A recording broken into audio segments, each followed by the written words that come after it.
Hello everyone, आज की इस वीडियो में हम कवर करेंगे 14 फरवरी के इम्पॉर्टेंट करेंट अफेयर्स को। लेक्चर कंटिन्यू करते हैं।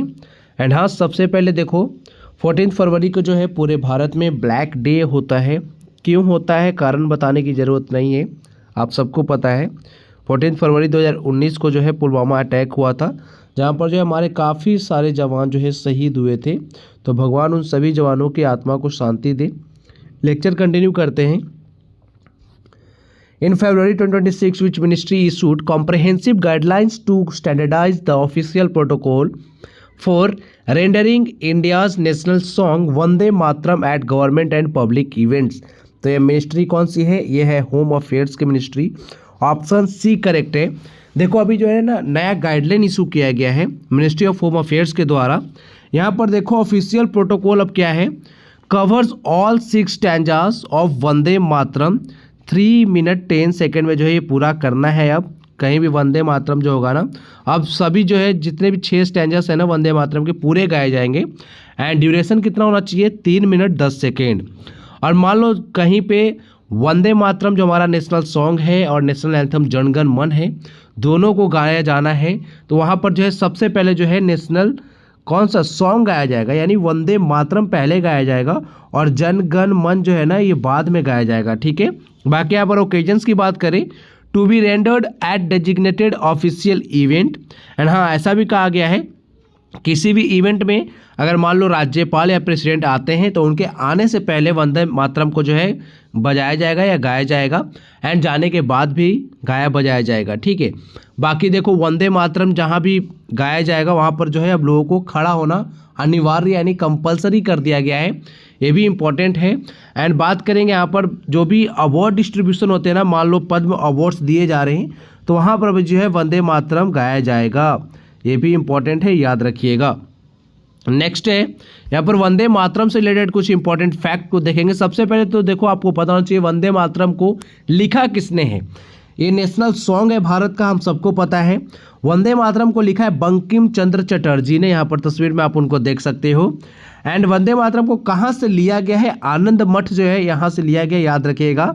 एंड आनंद मठ also depicts the सन्यासी revolt. It was written in Bengali language in 1882, composed in Sanskrit language. And the title Vande Mataram means I praise the mother. And Vande Mataram को जो है इंग्लिश में translate किसने किया था? अरबिंदो घोष ने किया था, ये भी इंपॉर्टेंट है। BSSC 2017 के एग्जाम में ये क्वेश्चन पूछा गया है। It was sung for the first time at Congress session at Calcutta in 1896. 1896 जो कलकत्ता का सेशन हुआ था वहाँ पर सबसे पहले वंदे मातरम को यानी पहली बार गाया गया था। एंड उस जो क्या बोलते हैं, हाँ, कांग्रेस का जो सेशन हो रहा था ना, उसके जो प्रेसिडेंट उस समय कौन थे? रहीमतुल्ला एम सैनी। इनका भी नाम इंपॉर्टेंट एग्जाम में पूछा आता है कि कांग्रेस सेशन कलकत्ता 1896 में जहाँ पर पहली बार वंदे मातरम को गाया गया था, उसके प्रेसिडेंट कौन थे कांग्रेस के? तो ये पूछा आता है, रहीमतुल्ला एम सैनी का नाम इंपॉर्टेंट है। The original Vande Mataram कॉम्प्रेजेस 6 स्टैंजर्स। इसी को जो है अब गाना पूरे 6 स्टैंजर्स को गाना अनिवार्य कर दिया गया है मिनिस्ट्री ऑफ होम अफेयर्स के द्वारा। फिर बात करेंगे एक्स्ट्रा इन्फो में, तो वंदे मातरम स्कीम जो है लॉन्च किया गया था 2004 में। नेक्स्ट देखेंगे क्वेश्चन हमारा, under the world's largest grain storage plan in cooperative sector which district in Madhya Pradesh was selected as the pilot district for the project. ये जो है बालाघाट है मध्य प्रदेश का डिस्ट्रिक्ट, इसी को जो है सेलेक्ट किया गया है। यहाँ पर देखिए पायलट डिस्ट्रिक्ट की बात करें, Balaghat Madhya Pradesh chosen under world's largest grain storage plan. Pilot project की बात करें तो 500 million ton godown built at बहुउद्देशीय प्राथमिक कृषि साख सहकारी सोसाइटी मर्यादित पसवारा। बाकी कंप्लीशन एंड इनॉग्रेशन की बात करें तो fully completed and inaugurated on 24 February 2024 by prime minister. And अभी जो है कोऑपरेटिव सेक्टर में दुनिया की सबसे बड़ी अनाज स्टोरेज योजना के तहत मध्य प्रदेश का जो जिला है ना ये बालाघाट, इसको एज अ प्रोजेक्ट यूज किया जाएगा, उसके लिए चुना गया इसको। नेक्स्ट है, A mud volcano recently erupted on a mud island within the Andaman and Nicobar archipelago in India. Which of the following is most well-known mud volcano site in this region? तो यहाँ पर सबसे जो है well known must mud volcano site कौन सा है? Baratang island है, ऑप्शन डी करेक्ट है। यहाँ पर देखो रिसेंट की इवेंट है ये, एक मिनट, हाँ, यहाँ पर देखिए, mud volcano eruption in Diglipur middle Andaman. Source island की बात करें तो mud volcanoes are located on Baratang island. Nature of eruption की बात करते हैं, यहाँ पर जो है रिलीज्ड मड एंड गैस। यहाँ से देखो, जो मड वोल्केनो होते हैं ना, उसमें से लावा नहीं निकलता है, मड और गैस निकलते हैं, ये पता होना चाहिए। अंडमान एंड निकोबार के बारे में अगर हम बात करेंगे तो कैपिटल है श्री विजयपुरम, जो कि साउथ अंडमान में है। आप सबको पता है, पहले अंडमान एंड निकोबार की कैपिटल जो पोर्ट ब्लेयर थी, उसका नाम बदल के श्री विजयपुरम कर दिया गया है। इंडिया का जो ओनली एक्टिव लावा वोल्केनो जो है ना, ये मिडल अंडमान में है, बैरन आइलैंड पे, ये भी पता होना चाहिए। एंड यहाँ पर अगर एक चीज़ और इंपॉर्टेंट है, 10 डिग्री चैनल हमारे लिए इंपॉर्टेंट है। ये डिवाइड करता है अंडमान ग्रुप को निकोबार ग्रुप से, एग्जाम में पूछा जाता है। ग्लोबल वोल्केनो फैक्ट्स की बात करें तो मोस्ट एक्टिव वोल्केनो जो है ना वर्ल्ड का, ये है किलियाऊ वोल्केनो, जो कि हवाई में है। बाकी हाईएस्ट वोल्केनो की बात करें वर्ल्ड का तो यह है ओजोस डेल सैलाडो, जो कि कोटोपैक्सी में है, ठीक है, याद रखिएगा। नेक्स्ट है, what is mud volcano. Mud volcano होता क्या है? A mud volcano is landform that erupts mud, water and gases instead of molten lava. Common gases methane, carbon dioxide है, found in technically active regions and sedimentary basins. बाकी यहाँ पे बात करें form कैसे होता है, underground gases build pressure beneath thick sediment layer, pressure forces mud plus water plus gas upward through cracks. देखो इस तरह का होता है मड वोल्केनो, देखो अरे फट जाता है ना।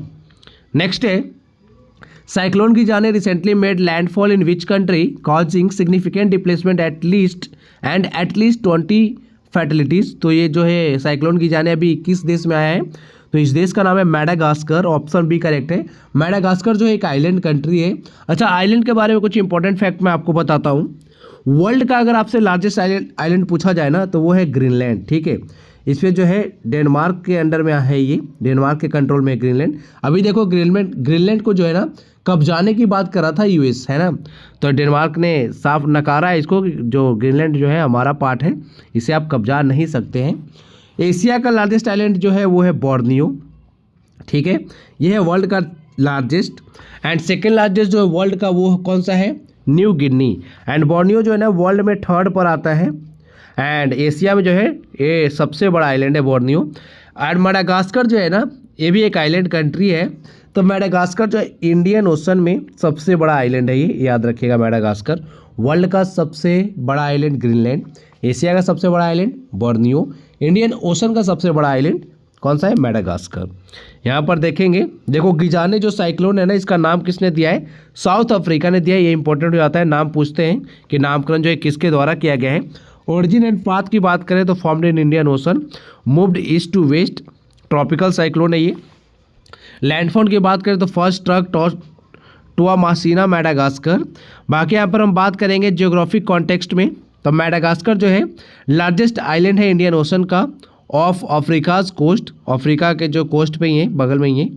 फिर मोजाम्बिक चैनल जो है ना, ये सेपरेट करता है मैडागास्कर को मोजाम्बिक से। आप ये भी कह सकते हो कि मैडागास्कर को जो है अफ्रीका कॉन्टिनेंट से सेपरेट करता है ये मोजाम्बिक चैनल। कैपिटल क्या है, एंटानारिवो, याद रखिएगा, ये मैडागास्कर की कैपिटल है। बाकी हम साइक्लोन की टर्मिनोलॉजी की बात करें एट ग्लोबल लेवल, तो साइक्लोन हम कहते हैं इंडियन ओशन में, बाकी जो अटलांटिक ओशन में आता है उसको हरिकेन कहते हैं। चाइना और जापान के रीजन में जो आता है उसको टाइफून कहा जाता है। ऑस्ट्रेलिया के जो रीजन में आता है साइक्लोन, उसको हम कहते हैं विल्ली। एंड टोर्नेडो जो है यूएसए के रीजन में कहा जाता है। तो ये इंपॉर्टेंट है, पूछा आता है एग्जाम में। नेक्स्ट देखो, यहाँ पर एक मैप लगा हुआ है, ये है मैडागास्कर आइलैंड, जो कि इंडियन ओशन का सबसे बड़ा आइलैंड है। यहाँ पर है मोजाम्बिक देश, जो कि अफ्रीका कॉन्टिनेंट का है। एंड यहीं पे बीच में है मोजाम्बिक चैनल, इसी की मैं बात कर रहा था, जो मैडागास्कर को मोजाम्बिक से अलग करता है या फिर अफ्रीका कॉन्टिनेंट से अलग करता है, आप कह सकते हो। नेक्स्ट है the white revolution 2.0 initiative aimed at boosting women's participation in the dairy sector was launched by which ministry. तो यह है मिनिस्ट्री ऑफ कोऑपरेशन। अच्छा, मिनिस्ट्री ऑफ कोऑपरेशन कौन है हमारे, ये है हमारे मिनिस्टर अमित शाह जी, ठीक है, याद रखिएगा। ऑप्शन सी की बात हो रही है। यहाँ पर देखो व्हाइट रेवोल्यूशन 2.0 की बात करें हम, तो लॉन्च किया गया था फरवरी 2026 को मिनिस्ट्री ऑफ कोऑपरेशन के द्वारा। अमित शाह मिनिस्टर हैं। बाकी अच्छा हाँ, एक चीज़ और, अच्छा कॉरपोरेशन, ठीक है, चलो। गोल की बात करें, expand dairy cooperative, boost jobs, empower women. Target क्या है, milk procurement plus 50% in 5 years and 1007 kg per day by 2028-29। बाकी यहाँ पर हमारे लिए उतना कुछ इंपॉर्टेंट नहीं है। नेक्स्ट स्लाइड इंपॉर्टेंट है। सबसे पहले देखो व्हाइट रेवोल्यूशन के बारे में हम जानेंगे। व्हाइट रेवोल्यूशन जो है किससे रिलेटेड है? मिल्क से रिलेटेड है। डॉक्टर वर्गीस कुरियन को जो है ना father of the white revolution कहा जाता है भारत में। He was the founder of Amul. Amul का पूरा नाम क्या है? Anand milk united limited, which played a pivotal role in India, the largest producer of milk in the world. The White Revolution, which started in 1970 under the Operation Flood initiative, transformed India from a milk deficient country to a leading milk producer. Dr. Kurian's efforts led to the establishment of the National Dairy Development Board in 1965 to promote dairy farming at grassroot level.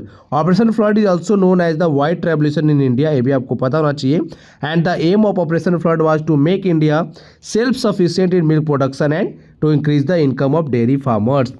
And other revolutions की अगर हम बात करें, green revolution related है किससे? Agriculture, grey fertiliser, black petroleum, brown leather, blue revolution fish, silver revolution eggs, golden revolution horticulture and honey, golden fibre revolution jute, red revolution meat, yellow revolution oil seed से related है, pink revolution onions and fibre revolution जो है cotton से related है। Slide आपके exam के लिए काफ़ी ज़्यादा इंपॉर्टेंट है, बहुत प्रश्न यहाँ से आपसे बन सकते हैं आपके लिए। नेक्स्ट है India chair the first BRICS sherpas meeting in which city, तो ये हो रहा है न्यू दिल्ली में। एंड इंडिया को जो है लीड कर रहे हैं कौन? ये है सुधाकर दलेला। यहाँ पर देखिए इंडिया ब्रिक्स शेरपा हैं ये। बाकी सपोर्ट किया जा रहा है इनको शंभू एल हक्की के द्वारा, जो कि इंडिया के ब्रिक्स 100 शेरपाज हैं। यहाँ पे बात करें पार्टिसिपेशन की, तो sherpas and senior officials from Brazil, China, Egypt, Ethiopia, Indonesia, Iran, Russia, Saudi Arabia, South Africa and UAE. Summit की थीम क्या है 2026 की? Building for resilience, innovation, cooperation and sustainability. Next बात करें इंडिया चेयरशिप की BRICS की, तो ये जो है हम 4th टाइम करेंगे 2026 में। इससे पहले जो है 2012, 16, 2021 में जो है हम ब्रिक्स समिट की चेयरशिप कर चुके हैं। नेक्स्ट है which bank announced Soldierthon 2026 to honour the Indian armed forces, तो ये है Punjab National Bank. Option B correct है। PNB Soldierthon 2026 announced by Punjab National Bank in February 2026 at its corporate office Dwarka New Delhi. And occasion क्या होगा? देखो PNB जो है ना अपना 132nd फाउंडेशन डे जो है सेलिब्रेट करेगी अप्रैल 12, 2026 को। उस समय जो है ये सम्मान में सोल्जर थॉन करेंगे, ठीक है। बाकी हम बात करेंगे यहाँ पे थीम क्या है? Run with soldiers, run for soldiers. Next है यहाँ पर कुछ इंपॉर्टेंट हमारे लिए बैंकिंग करेंट अफेयर्स है। MSME इवेंट जो है कोझिकोड में आयोजित हुआ है। थीम क्या था? MSME powering the 10 trillion US dollar economy. And यहाँ पर लगभग देखो 100 से प्लस एंटरप्रेन्योरशिप ने जो है पार्टिसिपेट किया था। M cash feature removed from online SBI and Yono Lite from 1 December 2025. First gold trade executed as special category client on India International Bullion Exchange. IMF जो इसने रिकॉग्नाइज किया है UPI यानी unified payments interface as world's largest fast payment system. फिर यहाँ पर interoperable net banking platform launched with biometric authentication and RBI oversight. NPCI International signed MOU with Acleda Bank for UPI KHQR cross-border QR payment. PIDF enabled 5.45 crore digital touch point, 56.86 crore QR codes to 6.5 crore merchant. India's first driver-owned mobility platform soft launched in Delhi and Gujarat. 51,000 plus drivers onboarded.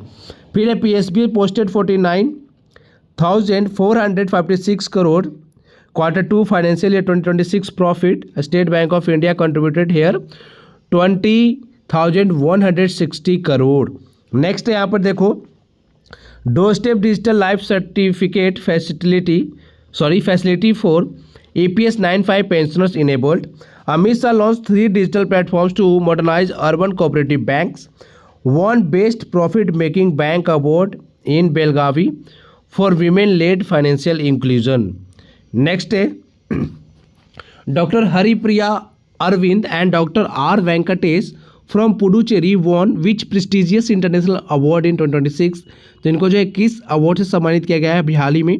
इस award का नाम है Chang Crandall humanitarian award, option B correct है। And बात करेंगे यहाँ पे recognition की, तो for exceptional work in cataract blindness prevention and visual disability care. यहाँ पे देख सकते हो प्राइज में इंक्लूड है यहाँ पर, ये देखो ये प्राइज मिलने वाला है, आप एक बार काउंट कर लेना, ठीक है। Donated by recipients to charitable ophthalmic organisation of their choice. Next है which CM launch the Stree Suraksha scheme aimed at ensuring women's financial security. तो यह है पिनराई विजयन, कहाँ के सीएम है ये? केरल के हैं, ऑप्शन भी करेक्ट है। लॉन्च किया गया है स्त्री सुरक्षा स्कीम, अच्छा स्त्री Suraksha scheme announced on February 2026 led by Kerala CM Pinarayi Vijayan. Purpose क्या है? Social security pension on unemployed women and transgender women not covered under existing welfare pension. Monthly यहाँ पर पेंशन दिया जाएगा 1000 for financial security and dignity. Eligibility जो है as होनी चाहिए 35 to 60 ईयर्स। बाकी यहाँ पर नेक्स्ट देखेंगे कुछ स्कीम है केरल के, Matru Jyothi distress relief fund of the differently abled, फिर यहाँ पे marriage assistance for legal married transgender couples, ये सब उतना इंपॉर्टेंट स्कीम लग नहीं रहा मुझे। कैंसर सुरक्षा स्कीम जो है केरल का, एक बार देख लेना, ठीक है। नेक्स्ट देखो James Van Der Beek who reportedly passed away at the age of 48 was best known for starring in which TV show. तो इनका एक टीवी शो आता था डॉसन क्रीक करके, तो इनका जो है अभी हाल ही में निधन हो गया है, 48 उम्र के ही थे, 18 साल जो है इनकी उम्र थी, ऑप्शन सी करेक्ट है। यहाँ पर देख सकते हो rose to fame in 1998 with Dawson Creek which ran for 6 seasons and become a cultural touchstone of late 1990s America television. Next है यहाँ पर हम रिवाइज करेंगे 13 फरवरी के इंपॉर्टेंट करेंट अफेयर्स को। नेशनल वीमेन डे हमने सेलिब्रेट किया 13 फरवरी को। किसका बर्थडे होता है इस दिन? बर्थ एनिवर्सरी होती है सरोजिनी नायडू जी की। सेशल्स प्रेसिडेंट जो है doctor Patrick Herminie visited India from February 5 to 10, 2026।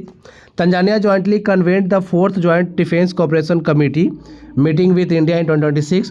Madurai will be manufacturing facility for advanced type 4 and 5 composite pressure vessels under the indigenous hydrogen storage project by established। Indian air force ने अभी conduct किया exercise जिसका नाम है वायु शक्ति 26। फिर यहाँ पे lymphatic filariasis is targeted by the nation wide mass drug administration campaign launched by JP Nadda जो कि हेल्थ मिनिस्टर है हमारे। Royal Thai air force is undertaking a joint in C2 air exercise with the Indian air force. India has been designated as the country of the year at BioFact 2026 in नोरेम्बर्ग, याद रखिएगा। अशोक कुमार जो इनको appoint किया गया है CEO यानी चीफ इलेक्टोरल ऑफिसर, कहाँ का? National capital territory of Delhi. India ने रैंक किया है करप्शन परसेप्शन इंडेक्स 2025 में 91st, याद रखिएगा।